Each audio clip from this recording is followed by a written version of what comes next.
to the history programme with me, Tony Brown from the Limerick Historical Society, and Tom Donovan.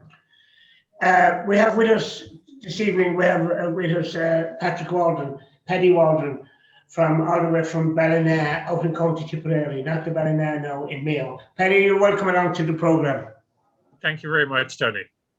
Now, we're just with all the things we can talk about, so the different subjects. But what I really want, what I think, if you want to talk about something else, you can at any time butt in.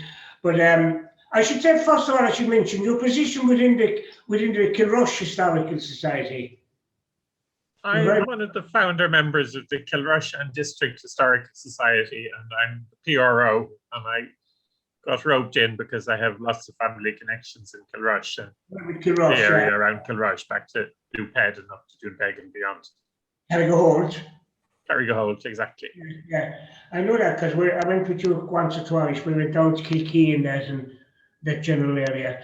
Anyway, but we won't talk about Kilrush. I wouldn't have the neck to talk about Kilrush. I'll stick to Limerick because I don't think anybody should go out of their own bailiwick. You kind of you need local talent. You're very welcome anytime you want to come to Kilrush and learn about it. Oh yeah, but you need. I wouldn't have as much neck as I have now. I wouldn't have that kind of neck. Would you, Tom? Now imagine me doing a tour of Glen below. What would you think, Tom? Well, you wouldn't get past Slahal Church, I'd say. You'd be picked off. Yeah, you see that. Well, you can have facts. Any clown can study facts. And I could do a talk on Kildare, we'll say, but I wouldn't know enough. Like, you'd have to have somebody there with you that would know the area. Like, you know, I had that debate with a lady one night about. She organised an outing to an area, and I said to her that she should have included, not me, no, another person, and she took umbrage to it. But I said, like, you can't beat local knowledge, you know. I mean, the person who lives in the locality will have the little nuances that you can add in, you know. Yeah. Like who fell out a window and who banged his car and all these, and they make for local. Well, even on Clarina now, I wouldn't, like, I'm here 40 years, but I'm still a blow-in, and like I wouldn't have the knowledge now that Mike McNamara or Desi Fitzgerald would have, like, you know. And I'd say Paddy has been living. He's up, like, he spent most of his time down in Carrigaholt as a youth, is the word I suppose. You spent your holidays in Carrigaholt, Paddy, didn't you? I did for many years, yeah, for about 25 years. Yeah. So you'll be familiar with the area. I'd be pretty familiar with Carrigaholt, yeah. My and knowledge of Kilrush is more book knowledge, talking to locals in more recent years. Well, you have two things. You have book knowledge which you read, and then by meeting, you know, locals, and they'll tell you, like, what happened, and they'll have memories they got from their parents and all. That's what brings history to life, really, you know, and add into things that you've learned, you know. Yeah. You have to combine the oral tradition with the written records. That is true. Yeah. That's what I like, you know. Like, for example, Paddy, I only discovered, John Curtin gave me a biography of Scott of the Antarctic there recently, and he pointed out to me that one of the areas he explored was Clarina Castle. He visited Clarina Castle, you know, which I never know. Like, as a young fella in the shop said to my wife the other day, every day is a school day, you know. She said, I didn't know that. And he said, every day is a school day, and it is, you know. I mean, you never know everything about it. No matter what it is, you'll always find something new, you know.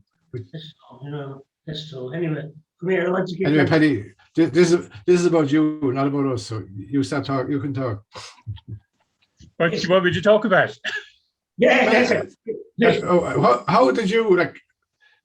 How did a Dublin Jackie end up down in Kilrush and involved in Kilrush Historical Societies? Tell us, like, how you. I started off by saying you used to go to Carrigaholt on holidays, but just tell us, like, Tony and I know, but just tell us how you got involved in Kilrush. I decided about 20 years ago that I could work in Dublin for another 30 years to pay for a house in Dublin, or I could take the deposit I'd saved up to buy the house in Dublin, come down the country and buy a house and not have to work for 30 years to pay off a mortgage. So I actually came to live in Ballina, as Tony said. And then about 12 years ago, I got involved in Facebook, and somebody told me there was a Kilrush local history group on Facebook, and I signed up for that. And the next thing I was roped into clearing old graveyards, and I came up with the idea actually of hosting the National Famine Commemoration in Kilrush. Oh yeah. Somehow we managed to bring that off in 2013. We had Michael D gave us a wonderful speech, and there was a huge community turnout all over West Clare. Michael D gets around, doesn't he? What? Michael D gets around. He gets around, Michael D Higgins. Yeah.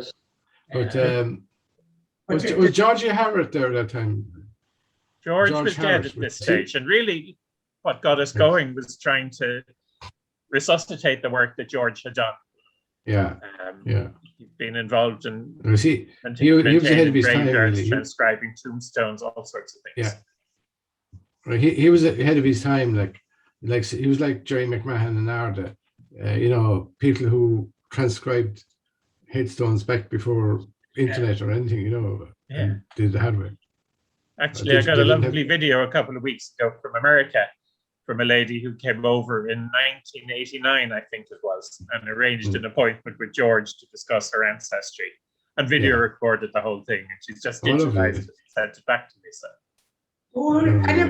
George who? George Harrod. I never heard of him now. I never heard of him. Yeah, he was. I know. I spent today going. The transcribed graveyards. Yeah. And parish registers and all sorts of other records. And he was based in the youth centre in Kilrush. And shouldn't be really a local name now in Kilrush? No, I think his mother was from Kilrush and went to England, I think, and married Mr. Harrod in England and then came home. Yeah. Definitely not a local name. And how did you? He had a great knowledge of the great. Like I spent a day going around with him now to different churches and graveyards. And he had a wonderful, he could pick out the unusual. He had he could bring you into a graveyard and he'd show you the important ones. He could cut to the chase and show you. Yeah. You didn't have to walk around the whole graveyard. I don't think I was ever in a graveyard with him. I only met him once or twice in real life. Yeah. But I remember somebody asked me the other day what was one of the great early breakthroughs I had in tracing my own family history. And when he was transcribing Kiltanan graveyard, which is between Moyasta and Doonbeg, he managed to unearth tombstones that had been buried under 6 inches of turf for 100 years maybe, and just rolled back the sod off the top of the graveyard. And one of them was my great-great-great-grandfather's tombstone from 1837, but probably hadn't been seen for 100 years. Was that Birmingham? George found it. Was that Birmingham? No? Galvin. Was that a Birmingham grave or a Walden grave? It was a Galvin grave on my father's mother's side, West Clare side. Oh, right. Yeah. But I went to a graveyard one time 2 years ago, and the guide was she Miss Haggerty? She was a librarian in Kilkee. Was she Haggerty or a name like Mary that? Teresa Hines, I'm sure. Hines, yeah. Anyway, she came with us, and we went to a graveyard. I remember who was on the trip now with Jim Kemmy and Kevin Hennon. And we were in this that wasn't today nor yesterday now, because none of those are with us for a long number of years. But we were in Insurance House, and I thought she was head of the which before. Well, the librarian in Kilkee for my entire youth up till she died in the late 80s was Mary Teresa Hines. Anyway. And you were very well. I don't know what graveyard we were in, but I remember it was the first time that I'd seen inscribed what the trade was on a headstone. For example, if you were, I'm probably making this up now, if he was a painter, you'd have had a ladder, and if he was all these, and I remember that they were very well done. Well, I don't know what graveyard it would have been. It was obviously around Kilrush, Kilkee. That's very common in West Clare, that sort of iconography. The symbols of the Passion, but then the symbols of the trade, the deceased.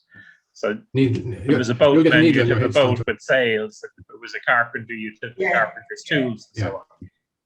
A blacksmith would have something as well, and various things. But I remember Jim Kemmy passed a comment to her. She said, "And the lovely headstones." I always remember Kemmy saying, "Yeah, this is Kemmy. They must have had money. Some graveyard she was looking at, some headstone. Kerry put it down to what would I say, anti-socialism. You know, they had plenty of money, says Kerry, if they were able to do that. Whatever headstone we'd seen, I forget now. God, it must be 30 years ago and more. You know, it must be. Mary Teresa's dead more than 30 years, and Jim Kemmy is dead 24 years.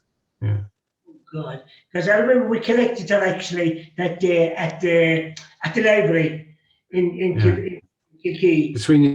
The Sweeney Memorial Library. She was very helpful, that lady. I met her a few times. Very good. Very well. That's only a by the way. But like that, I always remember the headstones. The first time I copped on to decoration on headstones. I mean, we're all familiar with the cock getting out of the pot, you know, and there's a few other ones that you see kind of all the time.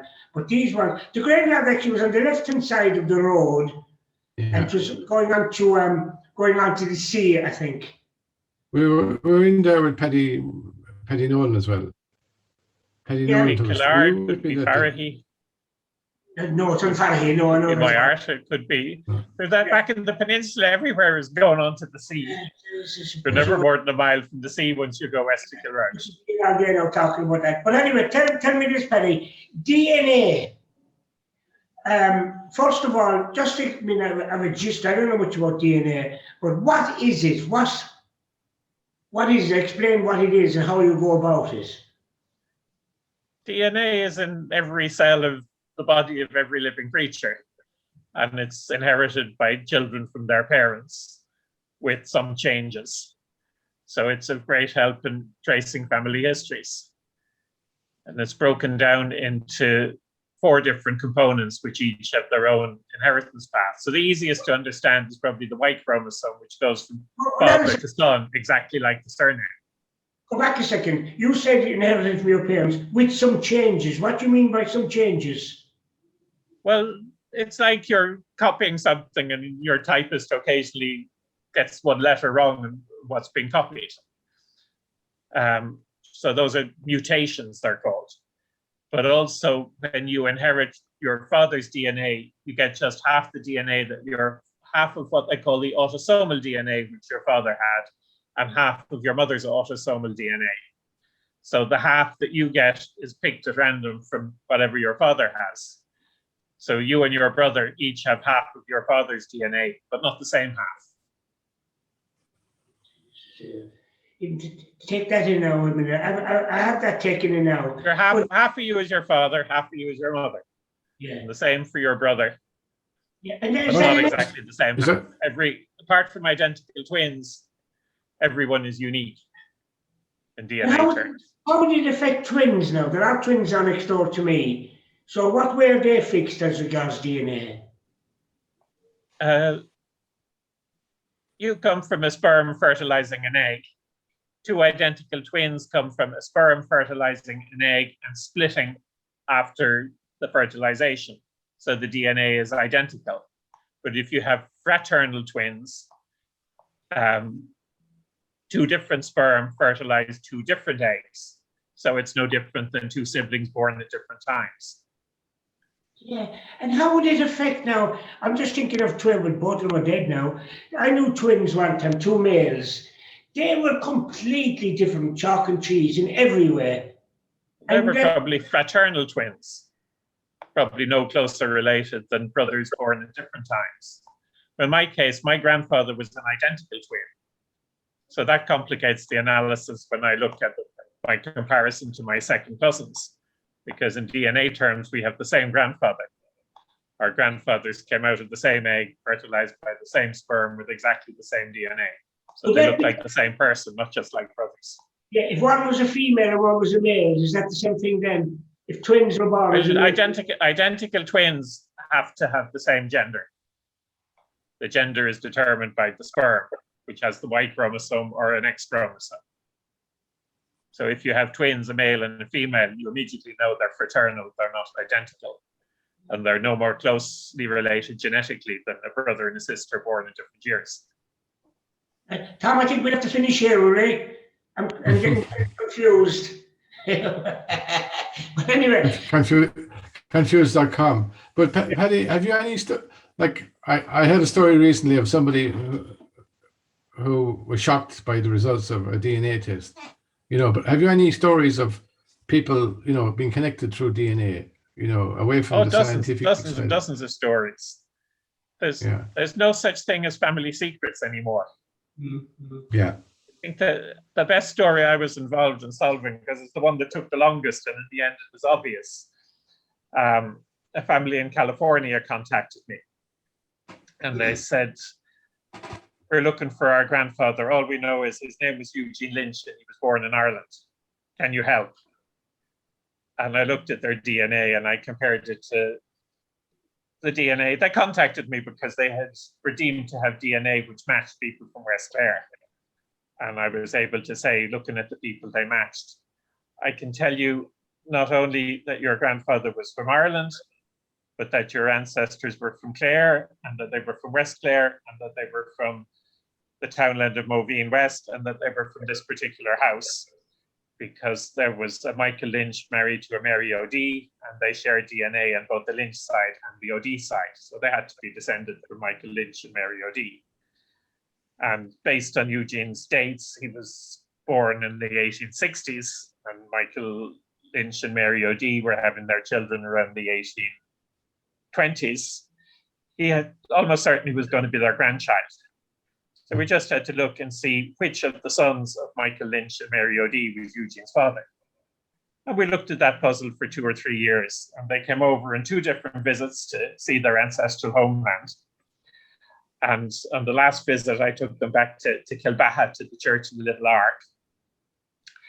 And they told us that they were devoutly lapsed Catholics, but they started lighting candles when they came to the church. I'm sure most people listening to this know the story of how Marcus Keane, the landlord, refused to allow Mass to be celebrated on his estate, and it was celebrated in this little wooden box on the shore in Kilbaha, which is still in the church there.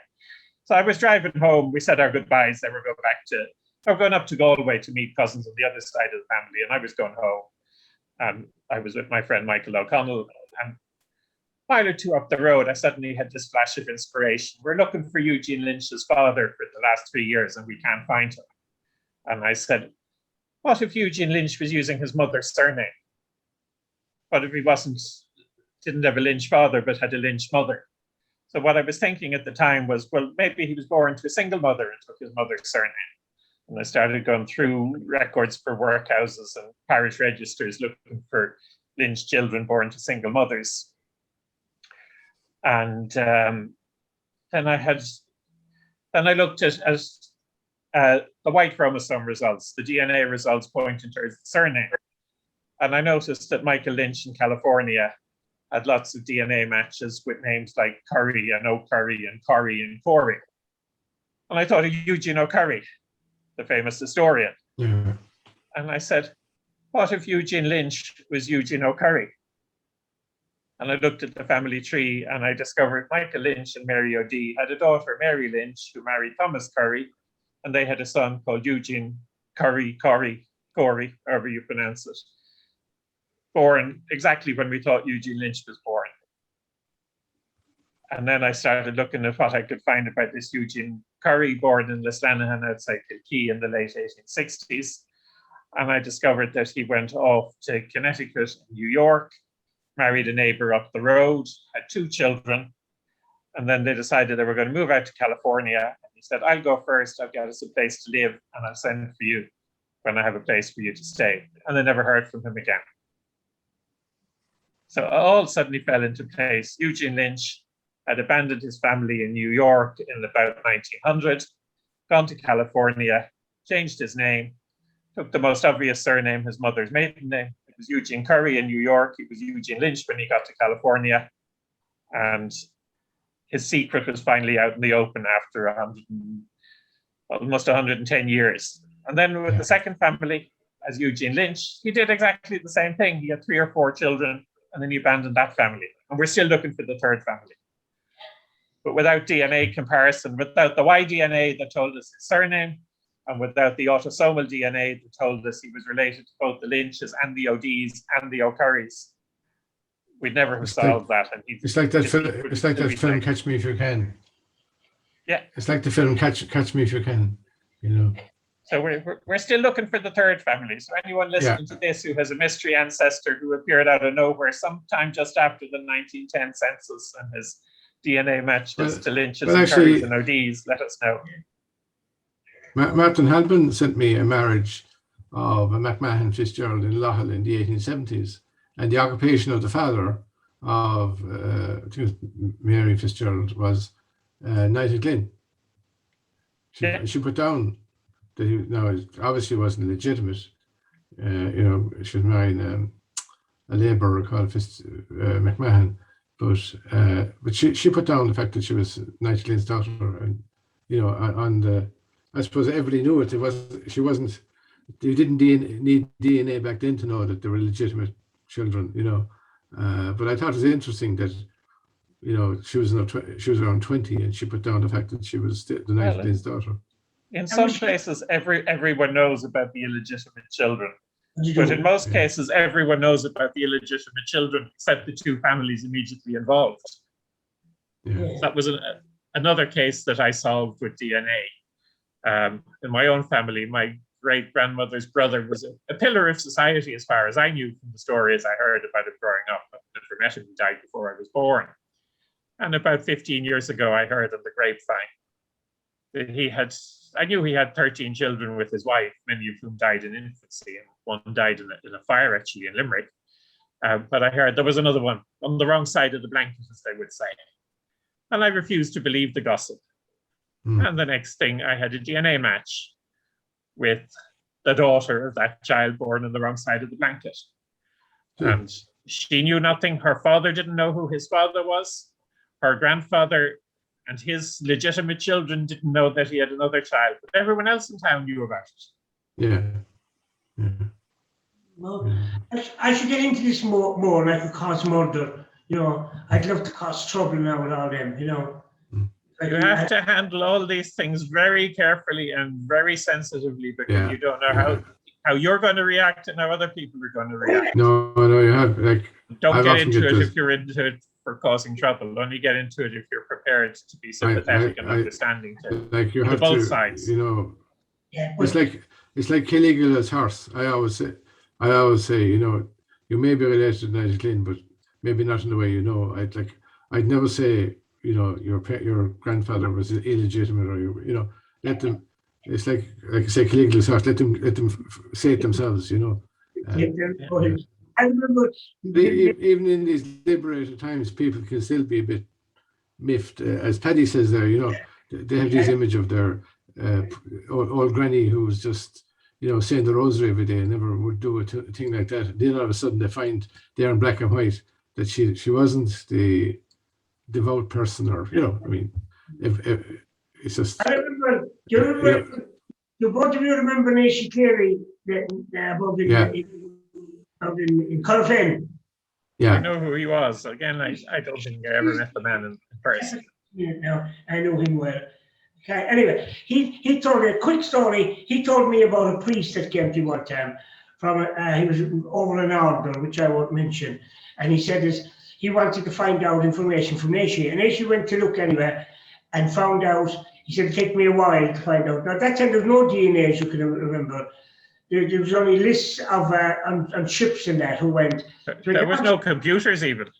No. There wasn't. Everything was being written down. But Naoise found anyway who he was. And to make a long story short again, not so far back, I think it was only his grandfather, going back 2 generations, that he was, this priest would have been illegitimate from his grandfather. And from his grandmother. I don't know. Anyway, the gist of the story was anyway that Naoise said to him, do you realise now what I'm about to tell you? Like, he was breaking him down slowly to tell him, And he said to him, when he explained to him, he showed him on what records he had, what parish trust records he had. And the priest looked at it and said, "Okay, thank you. How much do I owe?" And Naoise said, "You can put something into the box." Naoise told me that this priest already had known this and just wanted some bit of proof from the Corofin Centre. And when Naoise could show him that it was more or less true, that was it. He just went in after that. He didn't say another word to Naoise, he just went. Naoise said he definitely knew something. and he just wanted to kind of prove to him that. He told me a story, Cleary, that he showed me different registers. Yeah, and also he wanted somebody else telling him that, So Nacy just said to him that there's what you need to know, and showed him what he had. And when he found it, he just said, thank you, and went, Because some people can they'll argue with you. You see on all the programs where people find out they had cousins they never knew. And as you said, a few minutes ago, some people are delighted when they find out. I'm sure Americans are, Australians would be, especially if they've never been to Ireland, to find out that they have somebody, they'd be overjoyed. But how do you tell that to somebody from a working class area here in Limerick, that they've cousins up the road? Because I nearly got into trouble one time now in a village in County Limerick when I heard the name from this young one. And I just happened to say to her, you have an unusual name for the village. Oh no, she said, there's other people with the same name. And I said to her, I said, I just didn't pass it. It's amazing you're not related. I met that young one about a week later, and she said, my mother wants to meet you. I never knew we were related. And I told another person who said, I hope we didn't tell her, because they fell out about 40 years ago. They don't talk at all. And there was me stirring trouble, telling this young one they were related. And it can happen in 2 seconds, you see. So people don't. I've come across many cases of two families living in the same street, as they'd say, with the same surname, saying we're not related. Yeah. It might fall down to a family row a few generations back. Yeah. Or sometimes the sense of being related was, are you so closely related you need a dispensation to get married? Yeah. Oh, yeah.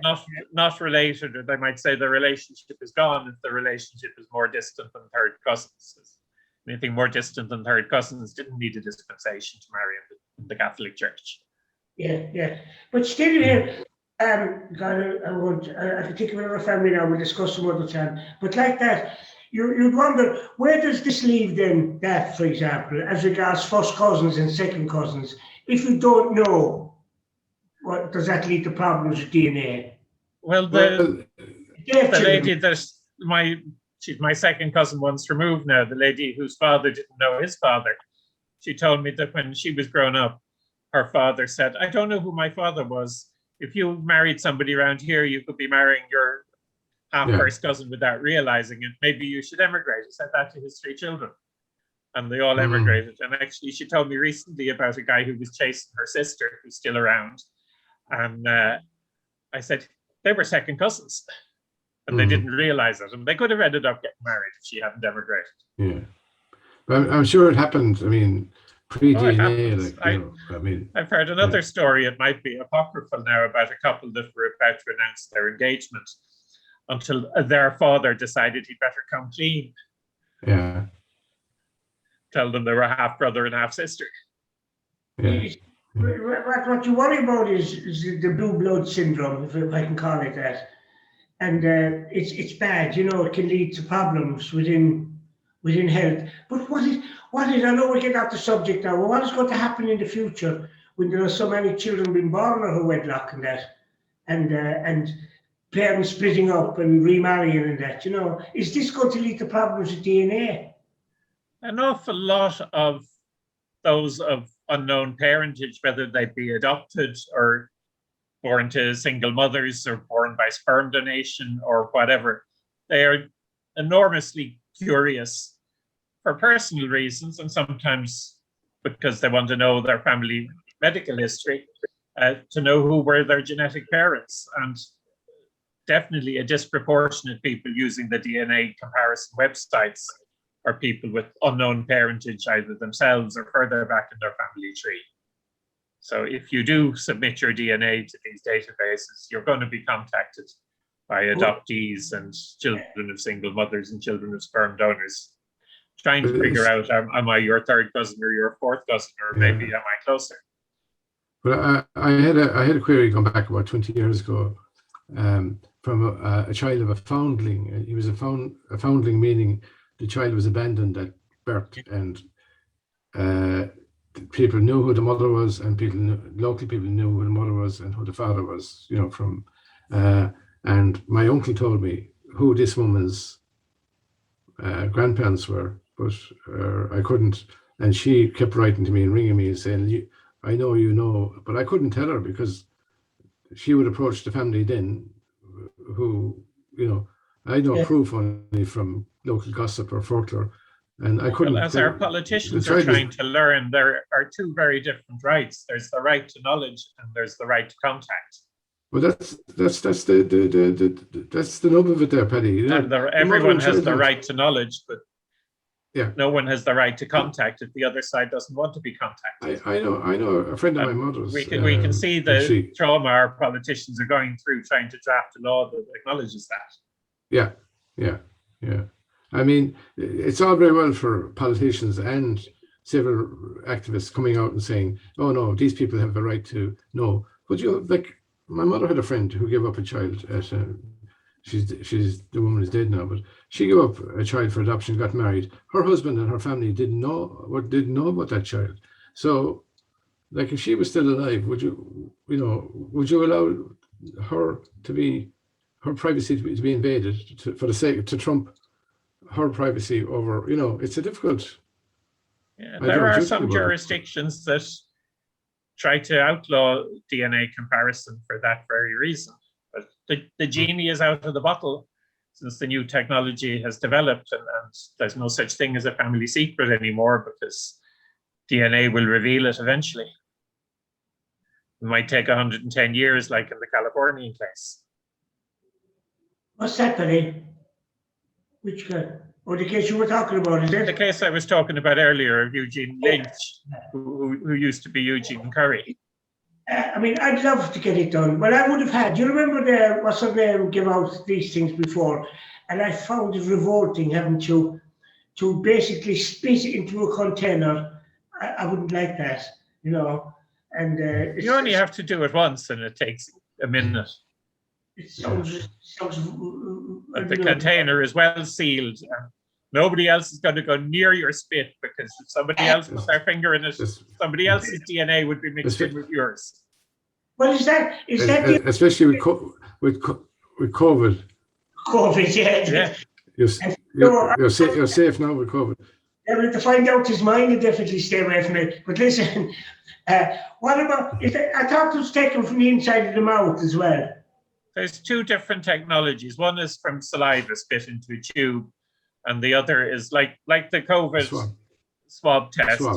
Except you don't have to put it up your nose or down your throat. You just rub the inside of your cheek with a little cotton bud, put it into a preservative solution in a little capsule, and send it off. But Paddy, I did the DNA test, and I don't recast an aspersions of my father, but I got connections down in West Cork and everything, which close connections, and I have researched on my family, and I can't find any connections. I don't know why I would have connections in West Cork. Well, it depends on what you mean by close. In the early days, you mightn't have anyone in the system who was closer than your fourth or fifth or sixth cousin, so it might appear towards the top of your list of matches, but actually be very distant cousins.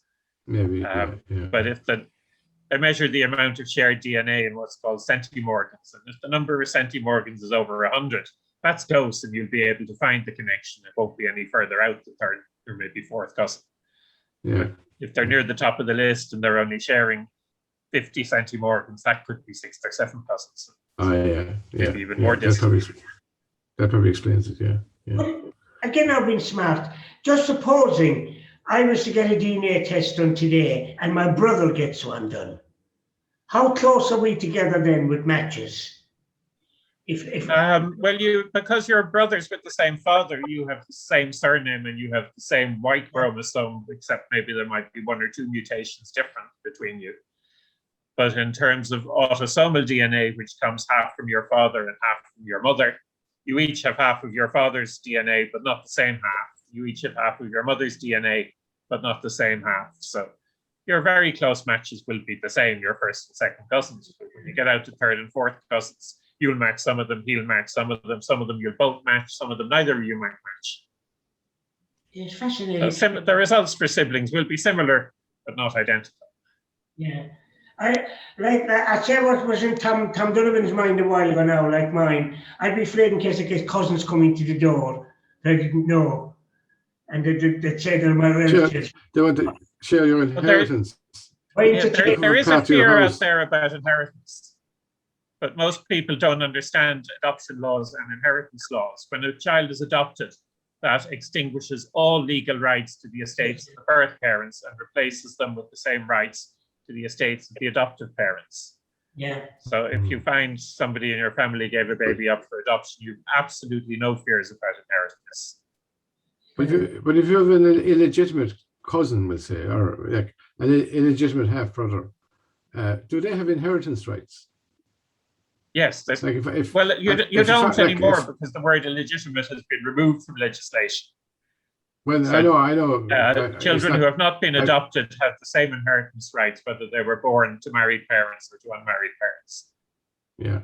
Well, I read of a sad suicide case there where a man discovered that there was he was a farmer and discovered that a girl he went out with became pregnant, and he was afraid that this person would come back and take the farm from him or from his son who he had grown up with, and it played on his mind. So I was just wondering, is that true? Like that like even though his son worked on the farm all his life, I know we're going into legalities now, but if there's two children, at best each of them has the right to half of the estate, and if there's a will in a marriage situation, like the wife would have to contribute to the farm, maybe, or to get.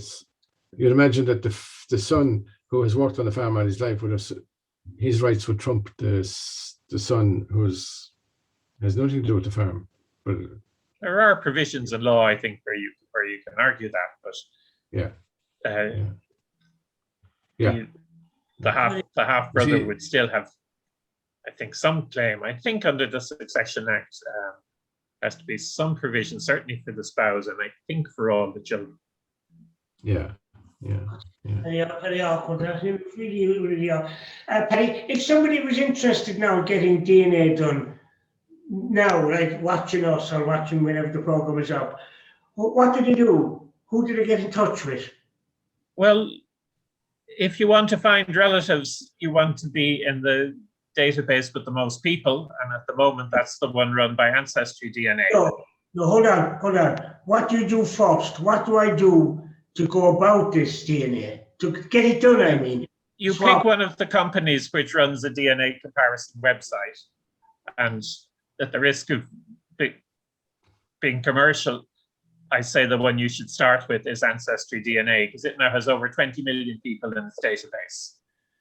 And you go to their website and you watch the prices, because like all these big companies, the prices vary depending on where you are and when you order. And there are sale periods, and you might pay more if you order from Ireland than if you order from America. But you order a kit online and it comes in the post, and you spit into the test tube and you post it back, and you wait about a month. And then you get an email to say, we have a list of your DNA matches. And you look to see, are they people you know or people you don't know, or is there any of your close relatives who've done it already? And those will be relatives on both your father's side and your mother's side, through all your grandparents, through all your great-grandparents. The other thing is you might be interested in your surname. So if you're only interested in your Brown cousins or your Donovan cousins or your Waldron cousins, then you want just your Y chromosome analyzed, which is the part of the DNA that passes from father to son, like the surname. And the only company that does matching on the Y chromosome for surname studies is familytreedna.com. So same procedure, you go to their website, you order, and it's slightly more expensive, you order either the basic 37 marker Y DNA analysis, which is a little over $100, I think, or the big Y 700 Y chromosome analysis is $300 or $400. And they send you, Ancestry send you a spit into a tube kit, Family Tree DNA send you a cheek swab kit. That comes in the post and you send it back. I actually have been kind of an agent for Family Tree DNA, so I actually have a stock of those kits. So anyone who meets me, I can hand you the kit and save you the postage on it. You should really get one done, I suppose I'm only looking for wealthy relatives. if they're living in Limerick and they haven't any idea what to know about them, I want people that own gold mines down in Calgary or somewhere, that's what I'm interested in. How about you, Tom? Would you like to find out? Paddy has relations in Calgary, so. Oh, Paddy has? Paddy has relations in Calgary. I have relations everywhere, but I once We visited know that. Calgary in search of my great-great-grandfather who abandoned his family in Limerick and went off to Canada in the 1880s.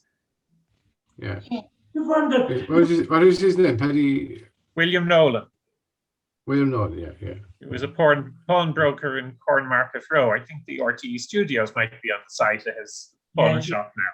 Was he connected with the Nelsons? Or the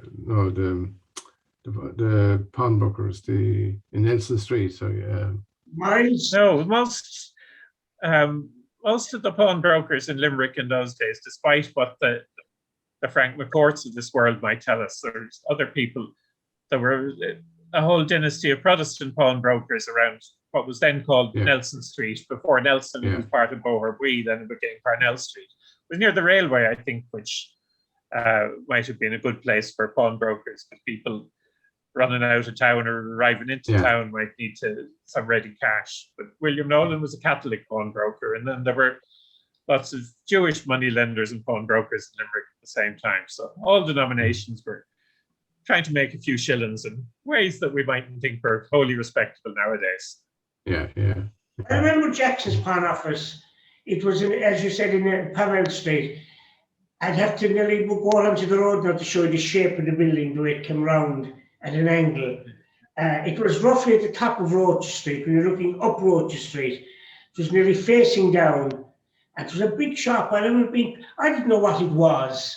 I didn't know what a pawnbroker was, but this shop was full of stuff. I remember clocks and various things you'd see in the window. Then there was the last one in Limerick I remember was funny enough. His name was Tony Brown, and he was in Broad Street. And I remember I bought a radio from him, a small little radio, and he gave me a receipt that from the purchase.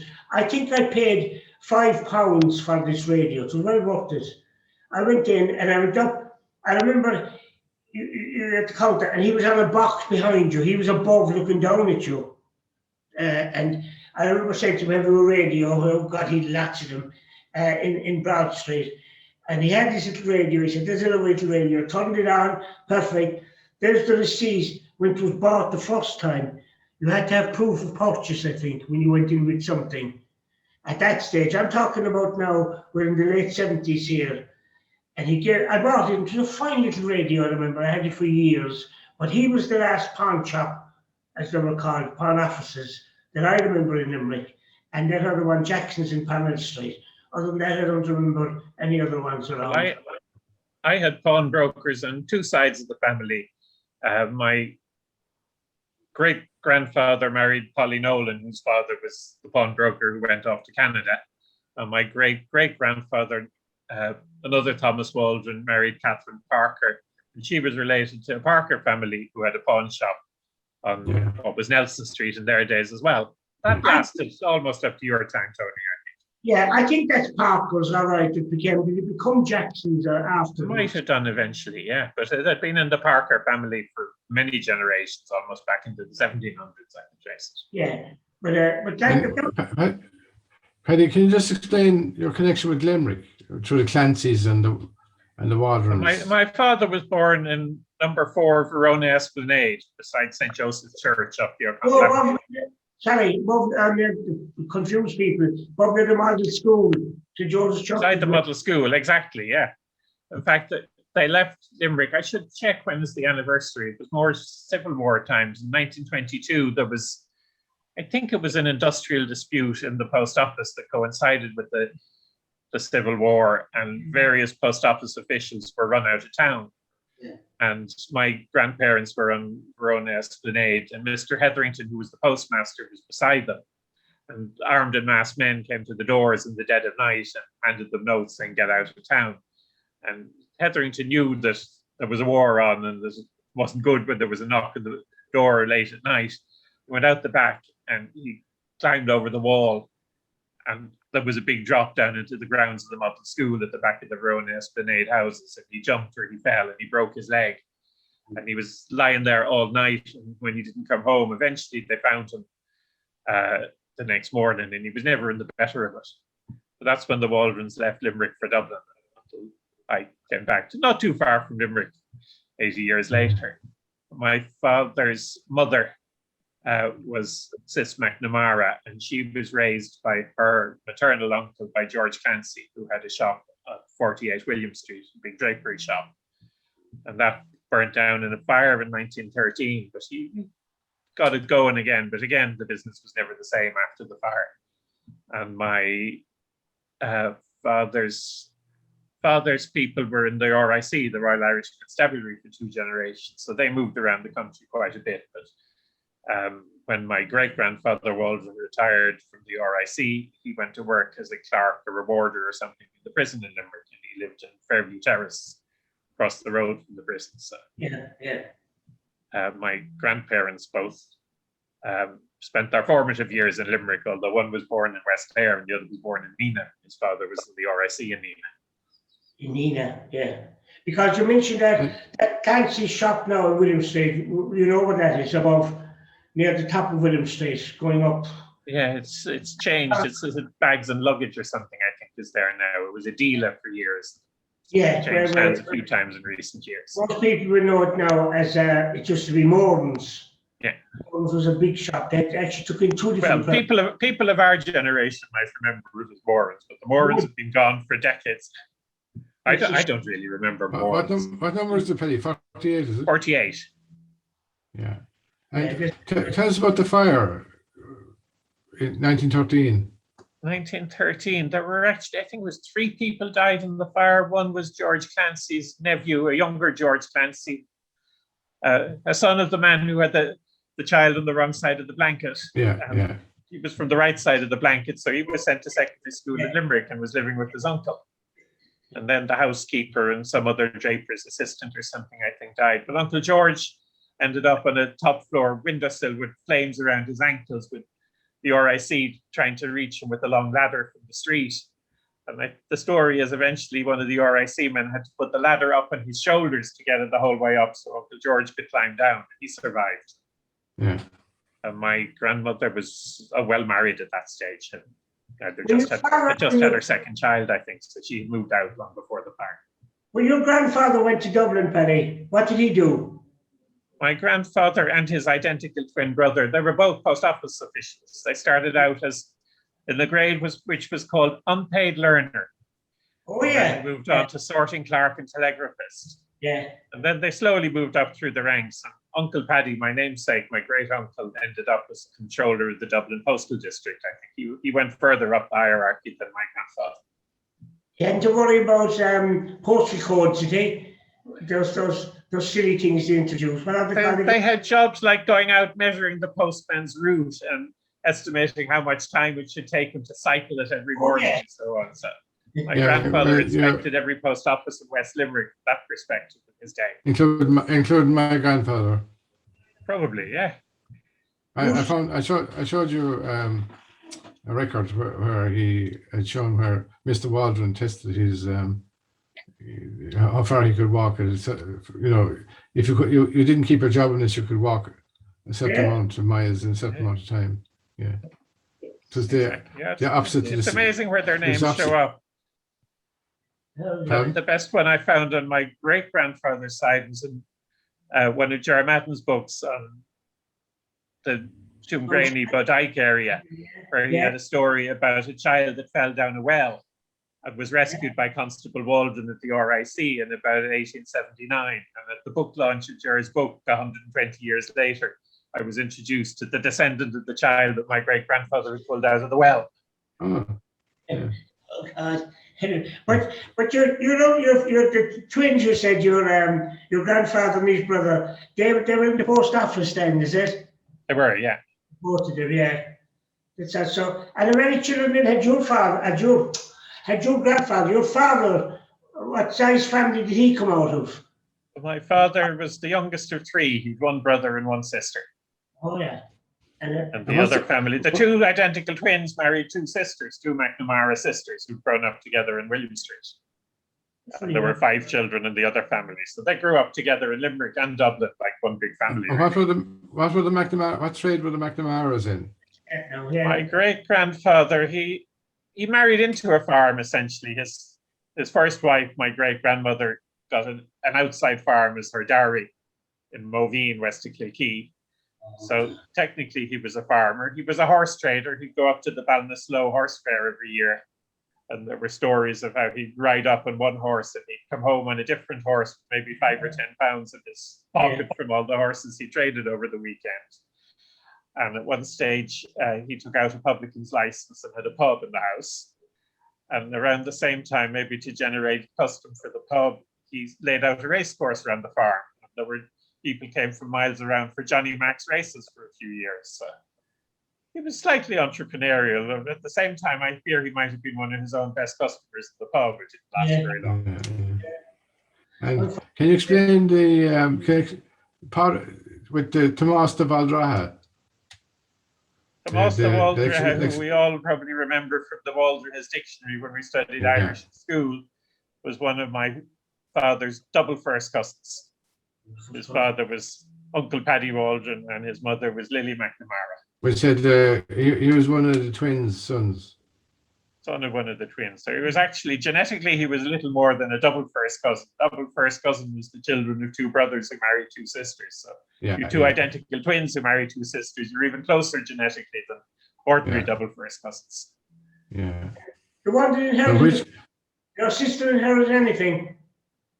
The McNamaras? You said one had been inherited the farm. I said that my great-grandmother, who was the Clancy, got this farm as her dowry from her parents, who had it as an outside farm. I have a horrible feeling it was a piece of land from which a family had been evicted after the famine. I don't like to go there. Well, there's lots of lands where people are evicted after the famine, you know what I mean? Yeah. There's actually thousands and thousands. It was the other side of Kilkee from the house where she grew up, so it was about 7 or 8 miles away from the main farm. Yeah, but I mean, I don't know whether they required it originally with the view that they give it to I doubt they walked onto it. They probably didn't walk onto an evicted farm. It's probably years previously people were evicted out of it, you know. Yeah, well, they didn't walk onto it because they lived about 8 miles away, so that was possibly a safe distance, even if it was an evicted farm. And it was well before the height of the land war and the boycotting. That only came in the 1880s, but this farm was in the Clancy family from the 1860s, I think. Oh, yeah. We're finishing up, so it's time to go home.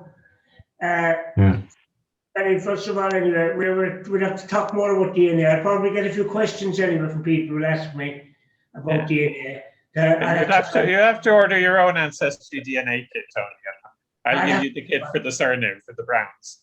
I'd have to get one to find out, if we're really Irish anyway, find out where I came from. Well, we didn't even go there because I hate this idea of assigning ethnicity labels to our ancestors and then to our DNA. Yeah, anyway.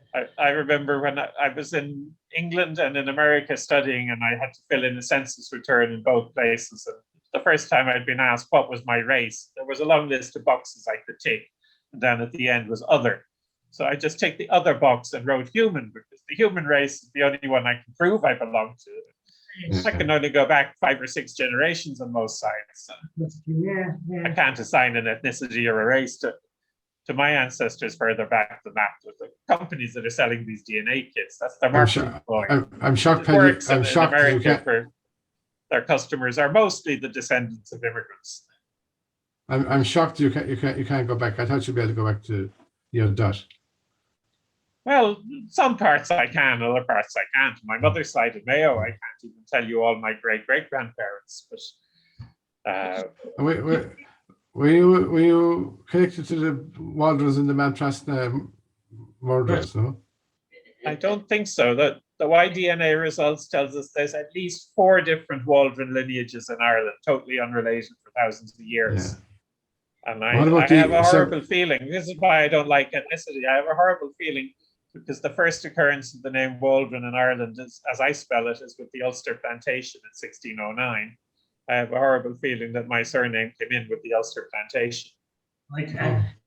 I think I And just then there were the Waldron around East Mayor, around Ballyhaunis, and when the Irish names were being anglicised, people had heard of the Waldrons and Roscommon and Leitrim and Cavan. And I remember. It sounds a bit like the Waldron. We'll put that English on it.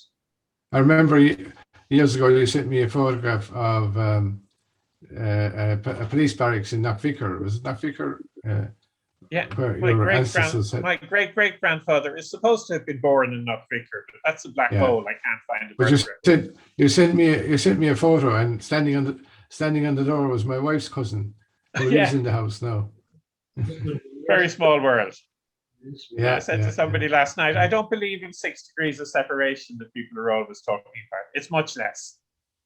Well, my father had a simpler version of that. He said, no matter who you meet, if you talk to them long enough, you'll get a connection, you know.